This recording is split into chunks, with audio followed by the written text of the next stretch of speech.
Hola, una vez más, bienvenidos a este espacio donde domingo a domingo nos congregamos, la Iglesia Bautista Benecer aquí en Iguala Guerrero. Me da gusto saludarlos y este domingo 14 de enero nosotros reflexionamos en la mañana acerca de lo que Santiago nos habla de la verdadera religión. Ahora, la palabra religión de pronto tendemos a interpretarla mal. Frecuentemente dentro del pensamiento cristiano evangélico desechamos el concepto de religión como simples prácticas ritualistas vacías. De hecho, muchas veces decimos que los cristianos no tenemos religión, sino una relación con Cristo. Eso es cierto, siempre y cuando entendamos la palabra religión en estos términos. Sin embargo, Santiago no está utilizando esta palabra como práctica ritualista vacía. En realidad, Santiago, cuando habla de la verdadera religión, él está hablando de una vida espiritual, una persona que se precie en realidad de conocer a Dios y vivir conforme a sus parámetros. Sería una persona religiosa con una religión pura y sin mancha, diría Santiago. Así que en esta mañana nosotros reflexionamos acerca de la importancia de desarrollar las virtudes necesarias para poder vivir una vida espiritual o una vida religiosa desde la perspectiva de Santiago, que sea fructífera, que sea verdadera, que sea genuina. Decíamos que la vida cristiana no se puede vivir sin el Espíritu Santo. Es algo que debemos de entender, nos debe quedar muy claro. No es algo que nosotros por nuestras propias fuerzas podamos realizar. Necesitamos nacer de nuevo, nacer del Espíritu, tener el poder y la presencia del Espíritu Santo para poder llevar una vida cristiana. Siempre hemos dicho en nuestra congregación que sin el Espíritu Santo no hay nada. No existe la vida cristiana sin el Espíritu Santo. Pero también es cierto que no por el hecho de tener el Espíritu Santo automáticamente vamos a crecer espiritualmente y vamos a llegar a vivir una vida espiritual conforme a los parámetros o criterios de Dios.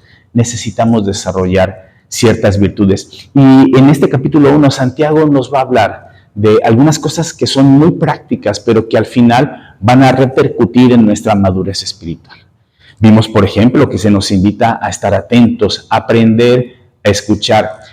En realidad, aunque la mayoría de las personas creemos que sabemos escuchar, lo cierto es que no es así.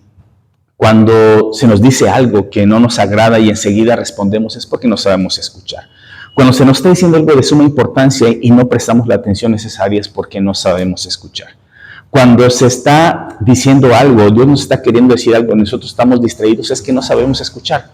Cuando somos más prontos para hablar que para escuchar, es que no sabemos escuchar. Necesitamos desarrollar este sentido espiritual de la escucha y decíamos que lo primero para saber escuchar es ser humildes, reconocer que necesitamos aprender. Vimos también que tenemos que ser lentos para hablar y no nos referíamos a hablar de forma pausada. Se refiere a que hay que tener mucho cuidado con nuestras palabras, no explotar, no comprometernos a lo loco, que nuestras palabras sean sensatas y aprender a controlar lo que sale de nuestra boca. Estamos hablando de las palabras, por supuesto. Santiago también nos va a advertir de que tenemos que tener cuidado con la ira, porque la ira del ser humano en realidad dista mucho de parecerse a la ira santa que Dios tiene.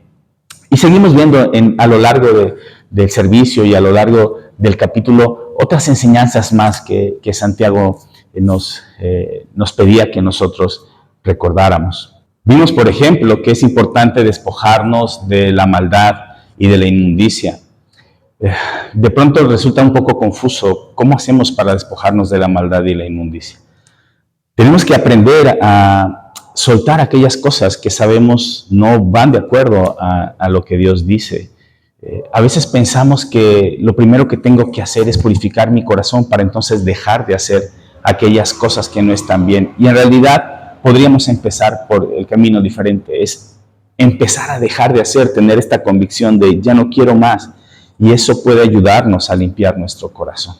Por supuesto, también implica aprender a cerrar nuestros oídos a toda la información negativa que viene a nuestra vida, todas estas propuestas que el mundo nos hace de asumir sus valores que tenemos que llamar antivalores porque están en contra de los valores del reino de Dios. Santiago también nos invita a recibir la palabra. Cuando nos habla de aprender a escuchar, focaliza más el mensaje y dice que tenemos que recibir con humildad la palabra que nos puede hacer salvos. Santiago también nos dice que tenemos que ser hacedores de la palabra de Dios y no tan solamente oidores. En este sentido, Santiago está en el mismo tenor de Jesucristo, quien cuando termina el famoso Sermón del Monte, insiste que lo importante no solo es escuchar la palabra, sino obedecerla. Si tú escuchas la palabra y la llevas en práctica, eres como una persona que construye sobre la roca.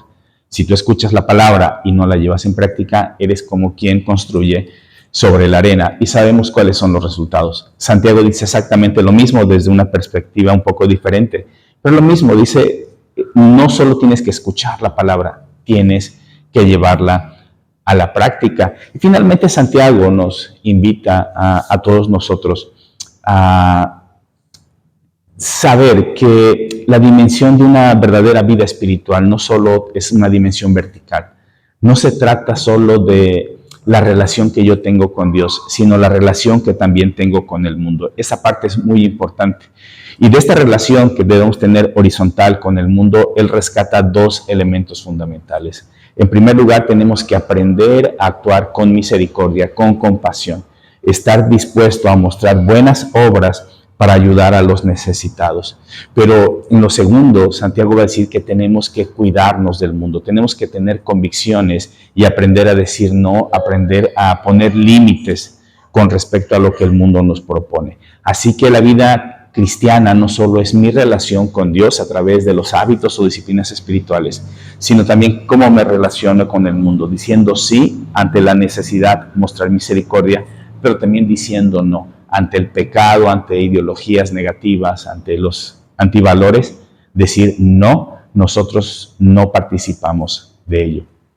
Y por la tarde en Coram Deo seguimos con el tema de Ejercítate en la Piedad y vimos acerca de una disciplina espiritual que es muy necesaria y que pocas veces practicamos, el recogimiento, que no es otra cosa más que apartarnos, tomar tiempos para dejar todo lo que estamos haciendo sin distracciones y pasar tiempos a solas con Dios. La Biblia nos habla de muchas ocasiones en las que Jesús también tomó espacio, tomó distancia, se apartó. Antes de comenzar su ministerio, cuando ayunó, él se fue a solas. Antes de escoger a sus apóstoles, se fue a orar y también estuvo a solas. En una ocasión en donde mandó a sus discípulos a pasar al otro lado del lago, él se quedó a solas orando. Después de sanar enfermos, de liberar demonios, él solía apartarse y estar a solas. Es importante aprender a tomar tiempos para apartarnos de todo el bullicio, de todas las cosas, las ocupaciones que tenemos, los distractores. Y como les decía, hoy es muy difícil hacer eso. Nuestras agendas están saturadas, siempre tenemos cosas que hacer, estamos hiperconectados, estamos saturados de información. Y eso nos está generando, podemos decirlo así, una sobrecarga en nuestro corazón, en nuestra mente, que nos está dañando. Necesitamos aprender a tener una pausa y apartarnos. Entonces la invitación de esta disciplina espiritual es estar dispuesto a tener algunos retiros espirituales, que pueden ser desde unos cuantos minutos, una hora, una ocasión a la semana, una forma más frecuente, hasta un retiro propiamente de 24 horas, de 3 días, una semana. Hay quienes realmente pueden organizarse y hacer retiros más largos para estar a solas con Dios. La invitación es esa, pues, aprender a dejar las cosas que nos están sobresaturando y darnos cuenta que no es pérdida de tiempo dejarlo todo para estar con Dios. Al contrario, necesitamos forzosamente, es indispensable que como cristianos hagamos lo mismo que Jesús hizo. Apartarnos y tomar tiempos para estar a solas con Dios. Dejar el celular, dejar las responsabilidades del trabajo por un momento, dejar la televisión, dejar absolutamente todo y pasar tiempos con Dios. Bueno, estos fueron los temas que vimos el día de hoy y una vez más los invito a que nos acompañen. No es lo mismo simplemente escuchar el resumen a estar aquí, compartir, alabar, ¿verdad? Y reflexionar, ahora sí que en tiempo real, sobre estos temas. Que Dios los bendiga y pues nos vemos aquí en Ebenezer.